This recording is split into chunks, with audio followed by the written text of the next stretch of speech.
Get the latest Impact Podcast right into your inbox each week.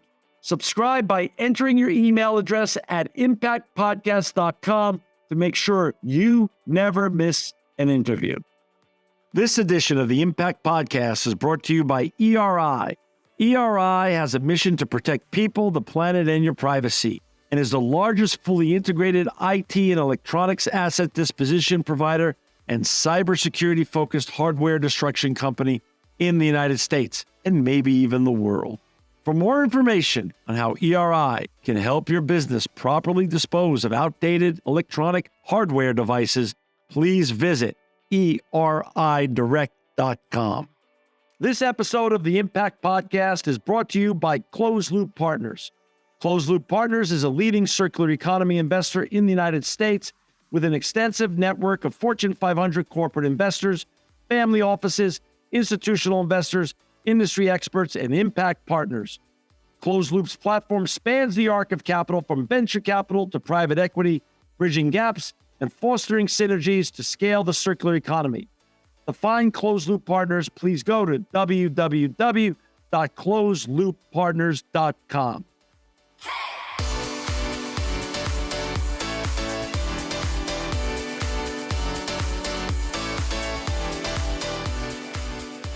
Welcome to another edition of the Impact Podcast. I'm John Shigarian, and I'm so excited to have with us today Taylor Francis. He's the co-founder of Watershed. Welcome, Taylor, to the Impact Podcast. John, thanks for having me. I'm delighted to be here. It's great to have you. And before we get talking about all of the important and impactful work that you and your colleagues are doing at Watershed and the whole entrepreneurial journey over there, talk a little bit about Taylor Francis. Where did you grow up, and how did you get on this journey of entrepreneurialism, but making the world a better place at the same time? I grew up in Northern California. Parents who were really focused on the outdoors and had come from the East Coast to California because they wanted to get closer to the woods and the mountains and the ocean. And I grew up doing backpacking trips as our family vacation every year. That's what we would do in August, is drive down to Mammoth and do some 6-day hike in the woods with tents and making food and filtering water and fishing. And I think that somehow in the substrate of my childhood was an important part of getting tuned into the environment and the natural world and wanting to protect this world that, you know, is so important. So that's how I grew up. And I think that probably pre-origin story of Watershed starts with some childhood awakening, some light switching on climate and the environment for me and my two co-founders. So for my co-founder, Christian, that was creating a website to raise money for rainforest protection when he was in elementary school. For my co-founder, Avi, it was a similar kind of outdoorsy childhood. And for me, it was seeing the Inconvenient Truth movie when I was 13 at a movie theater in the summer after school was out, and walking out of that movie pretty riled up, candidly, and angry and scared, and feeling like the generation before was handing my generation this irrevocably changed world. And I was naive, and I thought I could do something about it, and ended up emailing info@algore.com to try to see if I could help. And they were training people to give the slideshow as the kind of volunteer cavalry. And I was a part of that training, and that really set me off on a whole climate journey that has really consumed me for the last 20 years. And that was about 20, but my memory is that came out in 2006 or so. 2006? Yep, exactly. 20 years ago. So you're about 33 now. Where did you go? I love that you watched that movie. I love that you got trained. I did too. Where did you end up going to university? I was a California kid, and I figured I wanted to live in California forever. And so I should go to the East Coast for university just to see for a little bit, you know, how the other half of the country lives. And I went to Princeton in New Jersey. Wow. I mean, Princeton, you had to come right in, and you got right to the best. You didn't waste any time. You went to the Ivy League. I love it. And by the way, Princeton, New Jersey is a very pretty place on this planet as well. So you got to still keep the beautiful environment around you as well. And I mean, I studied public policy. So my original theory was the way to have impact on climate was through the political system and through government and policy. Yeah. And when I went to college was right as the optimism of the Obama election ran into Oh, the oh, reality wall of actually, even with a Democratic Congress and a great Democratic president, we couldn't get climate policy passed in the US. And so I think that somewhat informed some thinking that happened much later around, okay, maybe there are tools other than policy for solving the climate problem. And that was ultimately a part of what led us to think about companies, private sector, organizations taking climate action regardless of which way elections go. and sometimes business does transcend politics, which is really true. Who in your family or friends or who inspired you to become an entrepreneur? Where did you feel that not only business could effectuate change better than politics, which is in many ways true. Not that we don't need good government to help. No, we're not saying that. But where did you get the guts and have an aha moment to start Watershed, but to say you're going to put your foot forward and you could be an entrepreneur? Well, I'll tell you a little bit of the, so if the pre-origin story is around childhood, Yeah. the origin story is that after college, Yeah. feeling a little bit at sea on climate, given the state of climate policy at the time, I went to work for an amazing company called Stripe, and it was pretty early on. And I got to see, I really kind of lucked out into this extraordinary organization and got to see what great technology building, product building, and company building looks like. And Christian, Abby, and I all worked together there. We were part of the backpacking club at Stripe and would do these big hikes on the weekend. And the decision to start Watershed for the three of us was not a decision of, I want to start a company, I want to be an entrepreneur. Okay. It was a decision of two things.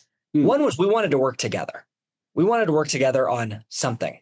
And honestly, I would have been fine working together on just about anything because these were two people I just like so admired and so wanted to. Well, that's itself a lesson, though, because when young entrepreneurs or potential entrepreneurs come to me, they go, how do I pick the right concept? And I tell them, whoa. Picking the right partners is even more important than picking the right concept, because you can take the wrong partners, take a great concept, and totally blow the whole deal. But you can take a good enough concept with the right partners and go all the way. I think it matters a lot. I think you're going to spend more time with these people that you start a team with, a company with, and just about anybody in your life. So that was thought number one, which was we wanted to work together. And thought number two is we wanted to work on climate. And so we set a goal of trying to work on some project, and it could take any form that could add up to reducing global carbon emissions by 1% per year by 2030. That was the bar we set, 500 million tons of CO2 per year at a time when the world needs to reduce by about 10% per year. We wanted to be able to contribute one of those 10 percentage points. And that was what we were solving for. And we thought about starting a science foundation. We thought about starting a political advocacy group. We thought about a consumer app that tells you if your purchases are low carbon. And ultimately, we circled around to, hey, companies have the leverage. They have bad tools. They have bad data. Let's arm them with the data they need to make decisions. And okay, the best way to do that is to start a company. But the let's start a company was the last idea in a chain that was much more focused on working together on the climate problem. When did the three of you launch Watershed? We started working together at the very end of 2019. We spent 2020 building the product, serving early customers, and we publicly announced the product in 2021.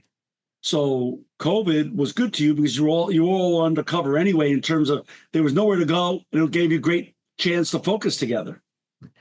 Yeah, I mean that was a wild ride. I remember interviewing the first person to join our team in person in Christian's house, which is where we were working. And then by the time he joined, we were locked down. I will say a big part of Watershed's early team building revolved around picnics in San Francisco parks, because we really wanted to have that in-person collaboration. We think it's really important to building a culture of people doing irrationally ambitious thing is to know who you are in person. And if we couldn't all be in an office together, we were going to be in Alamo Square in Dubose Park on Friday afternoon having lunch outside together. So you all had moved back to the West Coast and started this business on the West Coast. Watershed started in San Francisco. We now have a dual headquarters in London. We feel like the European market has very different dynamics to the US market, and there's a ton of opportunity on climate in Europe. And so we've got a London office, which serves satellites in Paris and Berlin and customers all across Europe. And then other offices now in New York, in Mexico City, in Paris, Berlin, in Sydney. So the climate problem is global, and we've tried to build a global team. Awesome. So talk a little bit about how to go. Like what were the first, the first year you built it, 21 you launched it. How's it been going the last 5 years? Like you launched it, what were your expectations, and what has gone to plan and what is not? And how have you handled that? I'll tell you what's gone better than we expected is we are really fortunate to work with an exceptional group of customers. And so the path for us to deliver 500 million tons of CO2 reduced or removed by 2030 per year is to work with organizations that are big, that have scale, that have leverage, and that have great teams looking for impact but need better tools. And today, say more. Give a couple of examples of big organizations. I mean, we're lucky. Today we work with about 800 companies. That includes 90 of the Fortune 500. Wow. And that's everything from 5 of the 6 biggest banks in the US to the world's biggest retailer, to the world's biggest food supplier, to airlines and General Motors and Honeywell and FedEx. Every company you can conceive of. FedEx, Airbnb, exactly. We're super lucky to work with. Carlisle, Yeti, Aon. These are big names. Many of the companies we work with have carbon emissions across their supply chain that are bigger than most countries.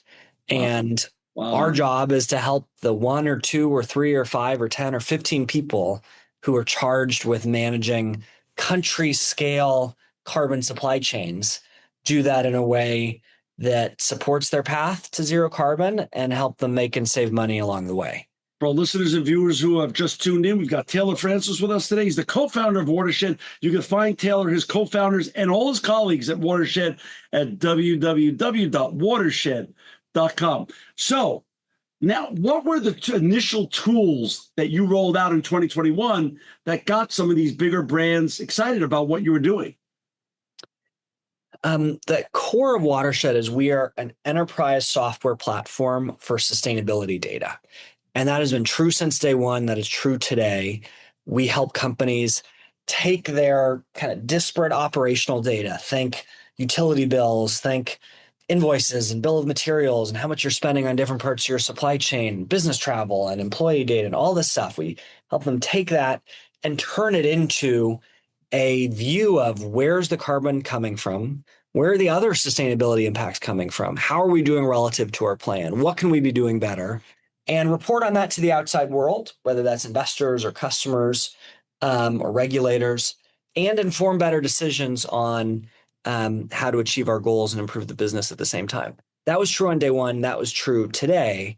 I will say the thing that has changed in a really exciting way in the last 2 years is that, fundamentally, this is a data problem. And we now have superpowers for solving data problems. And those are AI capabilities that are changing all sorts of different industries. We feel like AI is changing the work of sustainability and climate too. And we've been launching a whole series of products that help companies basically tap into the superpower of AI so that they can more immediately figure out, okay, what's the way to reduce the carbon of this product or this supply chain or this material or this ingredient? Give us a couple of examples. Most carbon is in what's called scope 3. Right. That's a fancy way of saying the materials you buy, the ingredients you buy, what it takes to transport those materials and ingredients, your supply chain, basically. So imagine, you're walking down a Walmart and you're buying beef for a burger, right? The emissions in that product are coming from a whole long supply chain that's stretching back to the field, to the farm. This has traditionally been a black box problem for companies. right? It's really hard to actually collect granular data on every step of the supply chain. We launched a product in September called Product Footprints, which is an AI agent that maps out the supply chain of any product, material, or ingredient. And it does it in minutes. And it tells you exactly how is that product produced? How is it moved? Who are the likely suppliers? What are their likely practices? What are the hot spots for how to reduce emissions? You can give it as much data as you have on the practices of the supply chain you're actually working with. And in minutes, you get this insight on here's where the carbon's coming from. Here's what the opportunity is. Here's what the likely ROI of that opportunity is. It is absolutely, well, we're really excited about it. And we think it can transform what used to be a 9 or 12-month journey on one product into something you can do basically in real time on hundreds, thousands of products. So what you're saying, this is a real-time predictive analytic tool that allows you to make decisions right while you're making them in real time. Absolutely. Wow. That's sweet. And that's because you've taken what you've already built and you've applied AI to it. That's where the hockey puck is no longer. It's now going there. Yes. And here's the thing I would say on the general topic of building AI for any topic or any domain, but we've really seen is that, ChatGPT, Gemini, these are incredible models, incredible tools. But to get to the insight in a particular domain that is actually reflective of the real world requires a lot of depth in that domain. And so we've been able to build some of these AI for sustainability products because we've spent 6 years, and we have a team that in many cases has spent 20 years thinking about the drivers of emissions and the levers for reduction. And we've trained the models on a whole bunch of that scientific literature.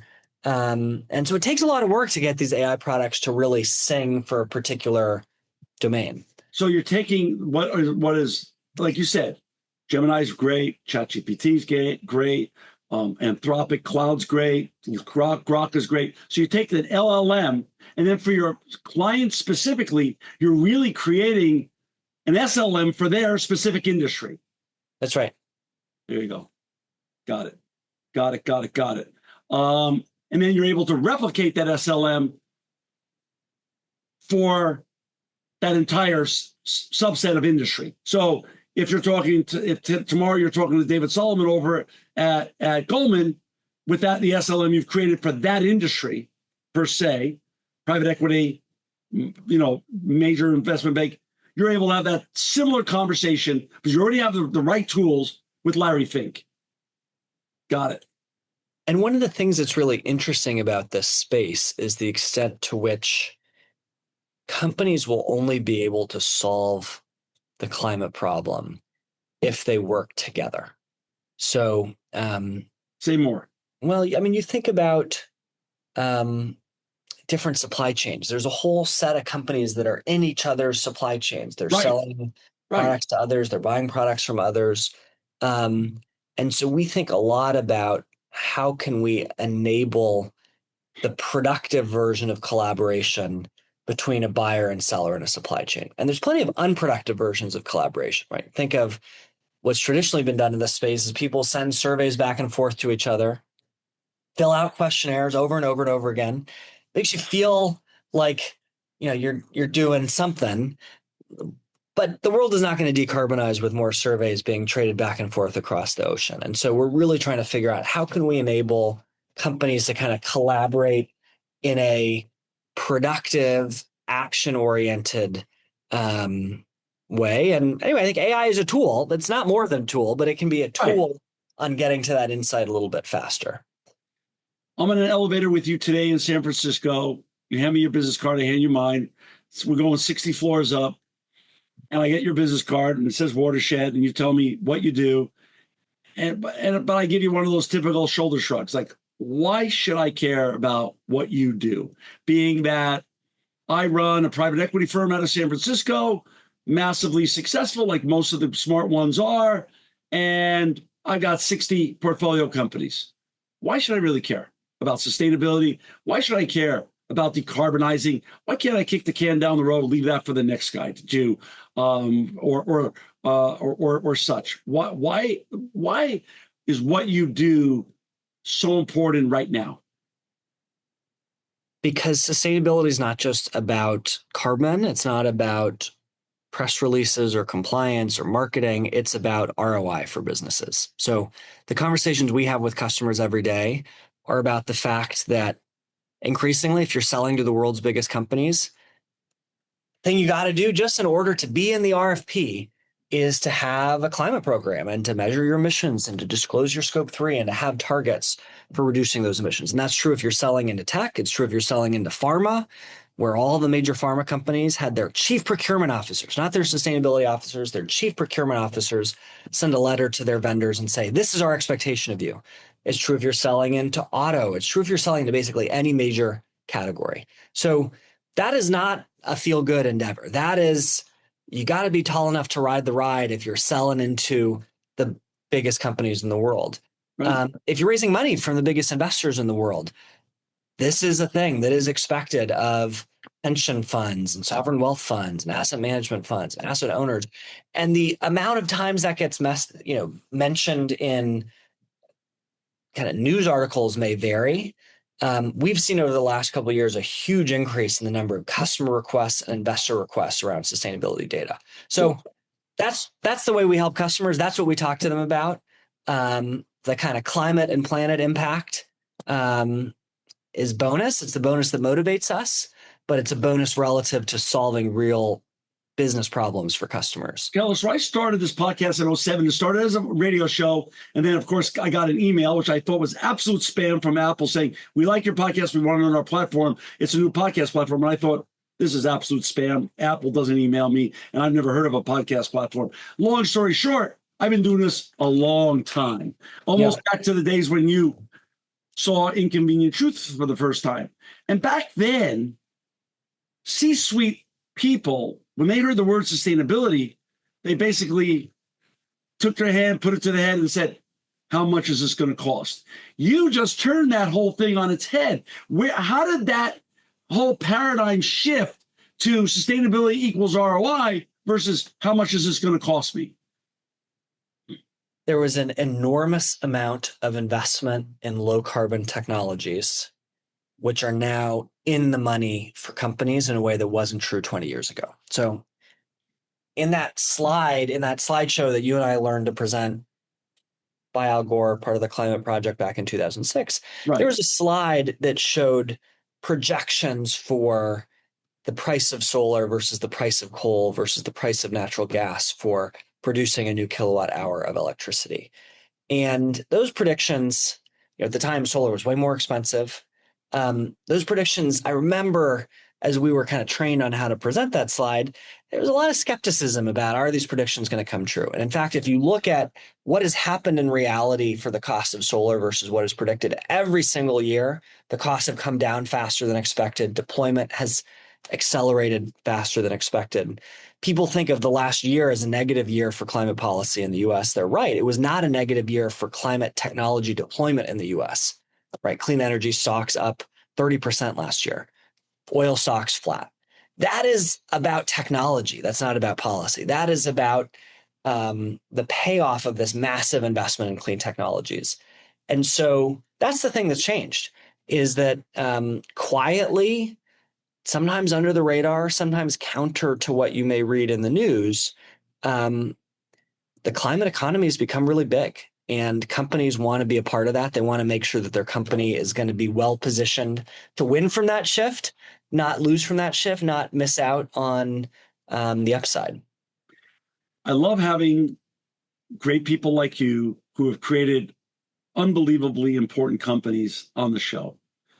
Let this be as self-promotional as you want, because there's no other way of putting it. I want our listeners and viewers to fully understand what you're doing. Describe some of the great tools, other great tools. You talked about some of them earlier, using AI, but what are some of the great tools? Like, what's your stump speech? I am a CEO. I'm really confused on how to get on the right side of this. You're absolutely right. Every RFP I go into, and I service some of the greatest brands on the planet. I built this company with my partners over 23 years. But in every RFP, they want to know our climate disclosures, our impact report. We have a whole sustainability team.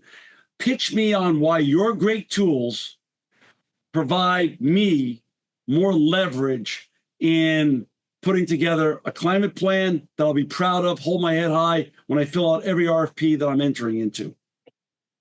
I think fundamentally we help companies who are in that position do two things. One is automate the busy work and overhead of sustainability so that your small sustainability team can focus on what really matters. Maybe three things. I'll cheat. So automate the busy work, save time and money on doing the numbers, doing the math. No one got into this so that they could spend the whole year collecting data and reporting and measuring. And yet that's the merry-go-round a lot of companies are on. Right. Second is do that at a high degree of rigor for a world in which sustainability has become a mandatory disclosure rather than a feel-good PR exercise, something that the CFO is signing off on after an expensive audit by a Big Four firm. And there's a whole bunch we've invested in data lineage and audit controls. And basically, how can you get the numbers to be bulletproof for companies that really care about that? And then the third thing is that we point you towards the high ROI, high impact action faster. Our platform is all about where in your supply chain, where in your operations does the opportunity exist. And so, that's the core of our platform. It's about automating busy work. It's about high degree of rigor, and it's about getting action. On the last, I'll give you an example. We work with a ton of customers who realize they've got all these emissions from their suppliers, but that feels pretty vague. It feels hard to action. What is it you're supposed to do? These aren't companies you control. We worked with Canva, which is a design business in Australia. They had a lot of emissions in their print suppliers that are printing out greeting cards and books and leaflets. Sure. And those printers are using a lot of energy in those facilities. And we facilitated for Canva a joint power purchase agreement across all those different suppliers. There's an actual project in Michigan right now that is the result of a whole bunch of Canva print suppliers getting together to buy clean power. And that's really powerful. And that is now something they can tell every customer of theirs about. That is something that is reducing Canva Scope 3 emissions. And that was our attempt to say, hey, how can we lower the friction? How can we lower the barrier? How can we lower the bar to just doing the thing that actually matters in the world, which is building more solar? So you not only have these great tools, you also have a vertical of your business, which is consulting services as well. We think of that more in terms of decarbonization solutions. It's a marketplace. It's enabling companies to aggregate together and participate in the climate economy, put dollars into the climate economy in a way that's more effective if they do it together than if they do it on their own. Talk a little bit about some other success stories. You have a lot of great brands, obviously 800 companies, 90 Fortune 500 companies. I don't want to breach any confidentialities, but talk a little, or we can also agnostically cover the brand's name and talk about the sector they're in, but some of the other success stories that you've had over the years that are compelling.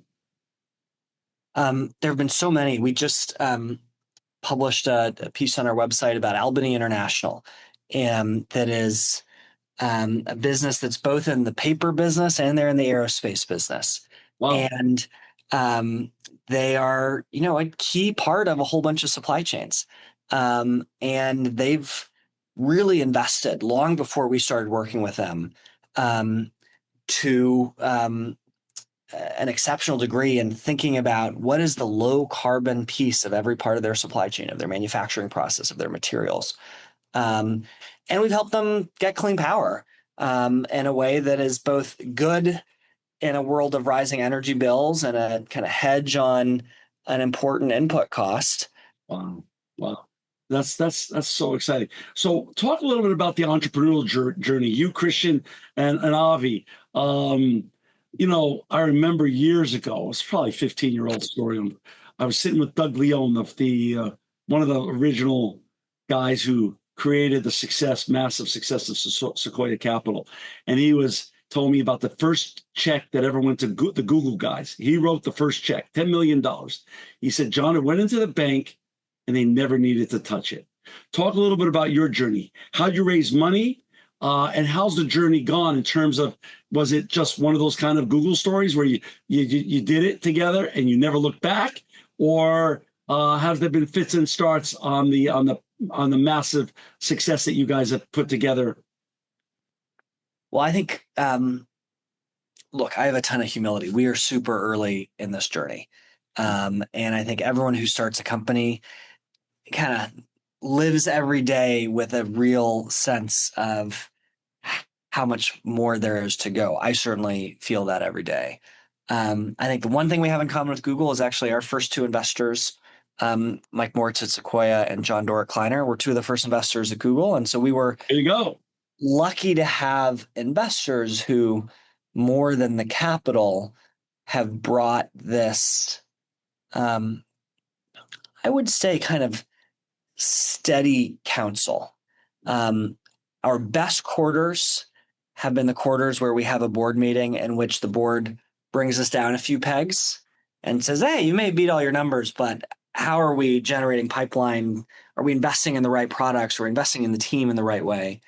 And our most challenging quarters have been quarters where the board has said, hey, we got these things right. That's going to show off in the future. And I think that is, something earned with, that is hard earned. That is hard earned insight from investors who are not just allocators of capital, but are company builders and have not seen just investors. Let's be really clear. Mike Moritz, who's of course Doug's partner, long partner, and John Doerr are some of the most legendary characters in Silicon Valley.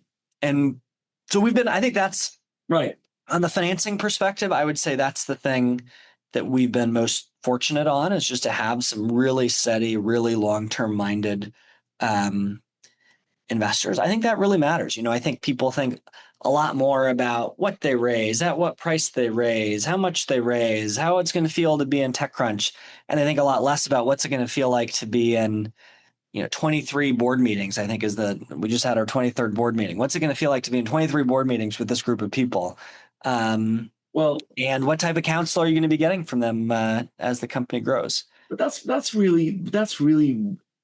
a lot of wisdom for a 33-year-old, that be that humble, because like you said, the dream of TechCrunch and getting rich and price per share and not doing a down round, always going an up round, is all ego-based stuff.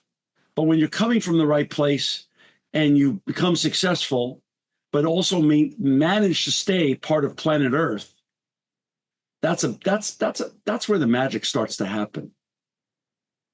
That's where the magic starts to happen. And I've seen it at 63. I've seen both sides of that coin with different startups I've been involved with, friends and relative startups they've been involved with, and just the general zeitgeist of the technological revolution. And being an original .comer, I got to see it up front and personal, and it was it's pretty wild. But to stay that humble, I think is wonderful. What's next? I mean, you've built a monster in 7 short, but what I'm sure feels like long years, 23 board meetings of 7 years almost. What's next for Watershed? I'll just, on the point you just made, just to add one thing. Yeah. Advice I have for people starting on this journey that I think has been hard earned by Avi, Christian, and I, is that it is pretty darn important to get energy out of the mission of what you're working on. Because, it's easy to be starting a company when things are up. It's easy to be starting a company when everyone wants to invest in you and buy your product. And most days are not that. Most days, planet Earth is having no trouble bringing you back down. And, just really giving a damn about what happens if it succeeds has sustained me through plenty of those days. What's next? What's next for us is, look, it's easy in 2019 to write on a whiteboard and say you want to hit a goal of reducing carbon emissions by 500 million tons per year by 2030. And then it's February 2026, and 2030 is not so far away. We are really, really focused on how do we take this potential energy, which is we're so fortunate to work with so many companies with real leverage across a bunch of global supply chains, and turn that into the kinetic energy of more solar deployed, more wind deployed, more batteries deployed, less deforestation in agricultural supply chains, lower carbon land management practices, lower carbon materials into manufacturing and industry. And so we're in a kind of be laser focused on driving real decarb, supporting companies and driving real decarb chapter. Are we going to talk a little bit about you? You've had a lot of wisdom and a lot of knowledge that 13-year-olds never got starting back in 2006 about where this planet's going in terms of hot versus cold. And decarbonization is just basically fancy terminology just for cooling down the gosh darn planet Earth, which is on fire. And climate change is real. Hopeful today? Hopeless compared to where you were in 2006 and compared to where you were when you started your company. Are we going to be able to cool down this planet in time? Are we on the precipice of something not so great happening here?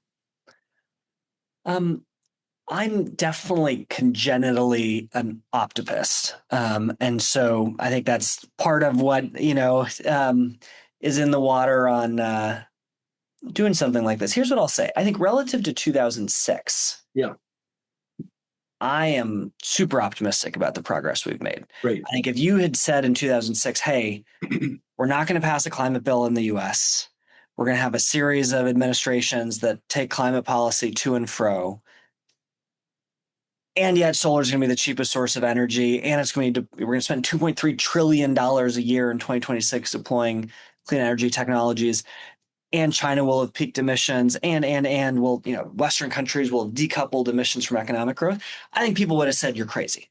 And so I think something that gives me a lot of optimism is the way that investment in low carbon technologies has kind of defied policy and created a real secular force for a shift to zero carbon. I think a thing that is optimistic relative to anything I expected then is the role of China, which has really become the arsenal of the world's decarbonization. Right. On solar panels, on batteries, on electric vehicles. And by the way, creating a lot of national competitiveness, right? That is not a feel-good investment for China. That is an investment in the industries of the future. That is really surprising on the upside relative to what one would have expected 20 years ago. And yet, we are not on track, right? I feel like we're kind of on track right now to decarbonize something like 10 to 20 years too late.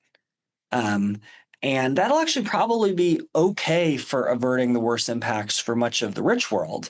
And it's not going to be okay for averting the worst impacts, which are already happening in at-risk countries, at-risk communities, exacerbating conflict, exacerbating migration, exacerbating food insecurity. So that's the thing that motivates me, is the difference between decarbonizing on time and decarbonizing 10 to 20 years too late is a lot of impact in the lives of real people, especially in the global South.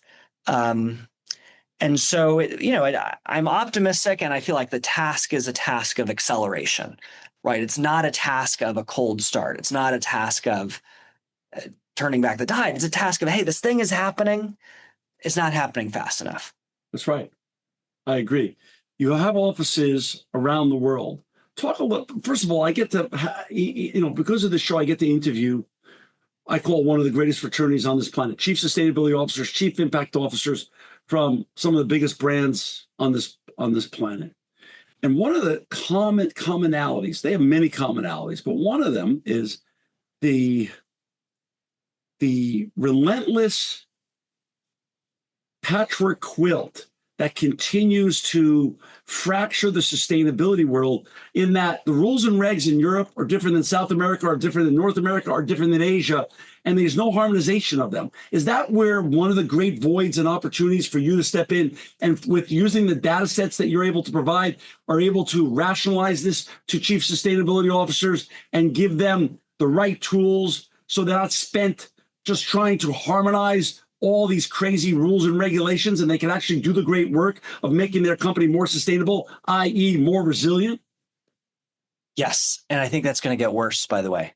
I talked a couple weeks ago with a European company that has a regulator in Brussels that wants one thing and is actually expecting more and more and more of them over time, that has investors in the US that actually want a pretty similar thing that's pro-climate because they realize that's where the puck is going, but want them to be quiet about it. And then have customers in the UK that have a whole different set of requirements and obligations. That's a tough thing for a company to navigate. I think it's going to get worse. I think that the world is becoming less interconnected, right? The world is decoupling. You see that in trade policy. I think that is mega trend in the coming years. That's going to make the task of companies navigating different pulls, different regulations, different requirements a lot more challenging. And it's absolutely a core part of what we solve for companies every day. Is, hey, you get your data in once, let us worry about the fact that Australia and New Zealand require you to measure emissions in a different way than the UK and Europe, that the California rules and the European rules are different, that obligations for suppliers in Asia are different than obligations for suppliers in Latin America. Let us take care of that. Right. And that's the power of our software. That's the power of our tools.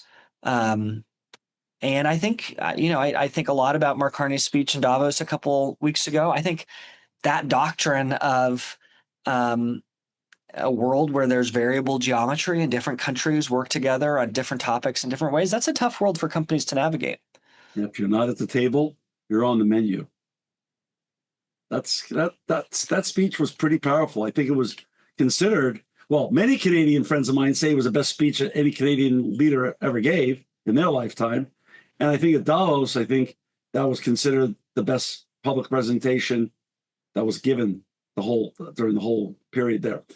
Taylor, as you and I know, sustainability has no finish line. So what I want to do is this. I want to invite you back a year from now, and I want you to continue to share with our listeners and viewers the great story that you and Avi and Christian have created at Watershed for our listeners and viewers to find and use the great tools that Watershed has created. Please go to www.watershed.com. It will be in the show notes. You don't have to stop lifting weights or walking your dog or driving your car. So take any notes here. It will all be in the show notes. Taylor, thank you not only for spending with us almost an hour today, more importantly, thank you and your co-founders and all your colleagues at Watershed for making the world a much better and sustainable place.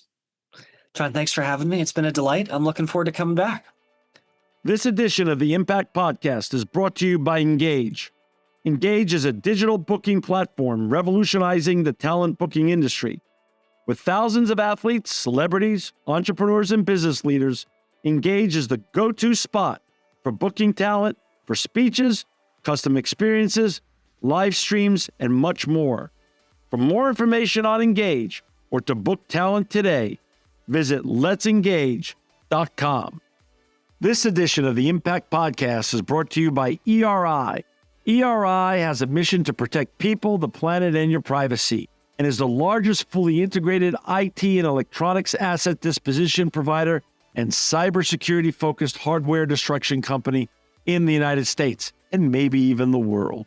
For more information on how ERI can help your business properly dispose of outdated electronic hardware devices, please visit eridirect.com.